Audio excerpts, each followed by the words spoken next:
ایک طرف گورنمنٹ کے جو فگرز ہیں وہ ہمارے سامنے موجود ہیں، جس میں وہ ہمیں بتا رہے ہیں کہ دیکھیں جی کروڑوں کی ایکسپورٹس ہو رہی ہیں، آگے ہم اس کو 10 ارب ڈالر تک لے جانے کا ارادہ رکھتے ہیں، اور ایک آن گراؤنڈ ریئلٹی ہے جو کہ آپ جیسے باقی سب ایکسپرٹس بھی اس کو فیس کر رہے ہیں۔ کتنی بہتری کی اس میں گنجائش ہے، کتنی کیپیسٹی ہے، کتنا اسکوپ ہے اس فیلڈ میں؟ دیکھیں جو آئی ٹی ایکسپورٹس ہے اس پہ تو بہت زیادہ گنجائش ہے۔ میں بار بار یہ کہہ چکی ہوں کہ پاکستان کے لیے بہت بڑی اپرچونٹی ہے، کیونکہ ہمارے پاس ایک پاپولیشن ہے جو کہ ینگ ہے، جو کہ ابھی تھوڑی بہت انگریزی بھی بول سکتی ہے، اور بہت زیادہ پوسٹ کووڈ یہ فنومینا ہے کہ آپ پاکستان میں بیٹھ کے دنیا میں کہیں پہ بھی کام کر سکتے ہیں۔ لیکن پاکستان سے آپ کو روزگار نہ بھی ملے تو دنیا میں کہیں پہ بھی آپ کو روزگار مل سکتا ہے، اور آپ ڈالرز میں ارن کر سکتے ہیں، اور ریمیٹنسز پاکستان آ سکتی ہیں جو کہ پاکستان کی اکانومی کے لیے، جیسے کہ آپ نے کہا جو آئی ٹی ایکسپورٹ انکم میں ایڈ ہوتی ہیں۔ تو گورنمنٹ نے بہت سارے ایسے لاسٹ ایئر اور کچھ سالوں سے ایسے پروگرامز ہو رہے ہیں، NICs بنی، اگنائٹ بنی، نیفٹیک، یہ جو اور پنجاب کے پروگرامز بہت سارے ایسے ہو رہے ہیں جہاں پہ بچوں کو ٹرین کیا جا رہا ہے کہ وہ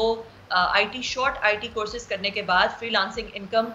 کو ارن کر سکیں۔ اور ہم نے بھی جو ہے وہ اس طرح کا پروگرام کیا، ارن ٹیک سیکھو اور کماؤ، جس میں ہم نے جو ہے وہ بچوں کو ٹرین کیا، لیپ ٹاپ بھی دیے، گروسری بھی دی، کہ جو مینیل جابس بچے کر رہے ہیں وہ بھی آئی ٹی ٹریننگ لے کے ارن کرنے کے قابل ہو جائے۔ تو یہ اس میں اسکوپ تو بہت زیادہ ہے، اور اس میں کسی کو کوئی شک نہیں ہے، گورنمنٹ بھی انڈرسٹینڈ کرتی ہے، پرائیویٹ سیکٹر بھی انڈرسٹینڈ کرتا ہے، ہر کوئی انڈرسٹینڈ کرتا ہے کہ دس از اے لو ہینگنگ فروٹ فار اس۔ دیکھیں جب آئی ٹی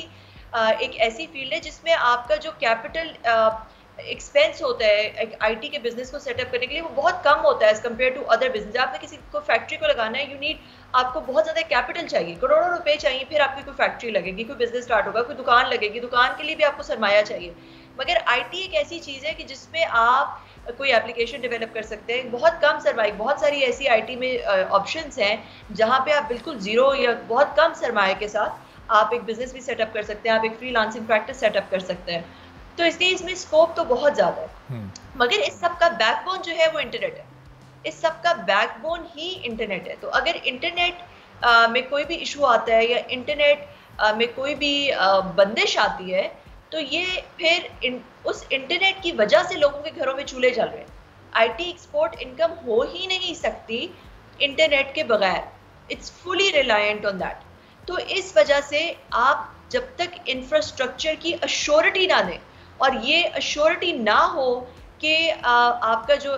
پولیٹیکل سچویشن جو بھی ہو جائے، جو بھی اور گراؤنڈ ریالٹیز ہیں، انٹرنیٹ کی بندش میں کوئی نقصان نہیں ہے، بیکاز یہ اکانومی کے ساتھ ڈائریکٹلی ریلیٹڈ ہے۔ دیکھیں اس میں جب آپ کا امپلائر بھی پاکستان میں ہے اور آپ بھی پاکستان میں ہیں تو پھر کوئی اتنا مسئلہ نہیں ہے نا، پھر تو جو ہے وہ آپ آرام سے، آپ کے امپلائر کو بھی پتہ ہے کہ پاکستان کے حالات برے ہیں، مگر اگر آپ کا امپلائر باہر ہے، امریکہ میں ہے، کینیڈا میں ہے، تو اس کو تو یہ نہیں پتا کہ بھئی آپ ایک ایسے ملک میں جہاں پہ حالات، اس کے اوپر تو بہت برا امپریشن جاتا ہے نا۔ اس کا تو کام نہیں ہو رہا، اس نے آپ کو پے کیا ہے کام کے لیے، اس کا کام نہیں ہوگا، آپ کی کریڈیبلٹی ہرٹ ہوگی، آپ کو دوبارہ کام نہیں ملے گا، اور دوبارہ وہ اور پاکستانیوں کو بھی اس کو لگے گا کہ پاکستان میں جو ساری پرابلمز ہوتی ہیں وہ پاکستانیوں میں، پاکستانی کو اور کسی پاکستانی کو بھی نہیں کام دے گا، پاکستان کو نقصان ہوگا اس کا۔ سبسکرائب کریں اور بیل دبائیں تاکہ کوئی خبر رہ نہ جائے۔